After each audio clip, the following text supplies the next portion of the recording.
আসসালামু আলাইকুম ওয়া রাহমাতুল্লাহ। আমি সাইফ আব্দুর রাজ্জাক। আমি একটি কবিতা আবৃত্তি করছি। কবিতাটি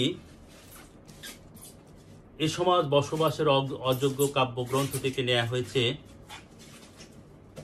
কবিতাটি আমারই লেখা। কবিতাটির নাম ভদ্রবেশী গডফাদার। তোরাই তো দেশটা খেয়েছিস, মানুষ রূপী পশু হয়ে দুহাত দিয়ে লুটেছিস। তোরাই তো দেশটা খেয়েছিস।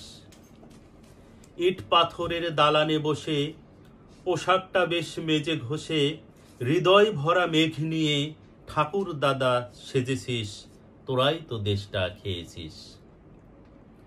কাজ তো সব ফাইল বন্দি, 2 নাম্বারের করিস ফন্দি।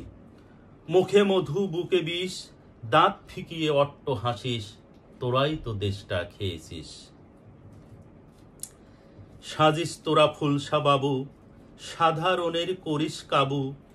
গরিব দুঃখীর রক্ত চুষে রাতারাতি প্রাসাদ গড়িস। তোরাই তো দেশটা খেয়েছিস। এসির ওই দালান কোঠায় কাজ বাদ দিয়ে মাতিয়ে আড্ডায় অনিয়মকে নিয়ম করে কালো টাকার জিকির করিস। তোরাই তো দেশটা খেয়েছিস। অন্যায় ও অবিচার, দুর্নীতি ও পাপাচার, কালো পর্দার আড়ালে দেশটা তো গিলেছিস। তোরাই তো দেশটা খেয়েছিস। ধন্যবাদ।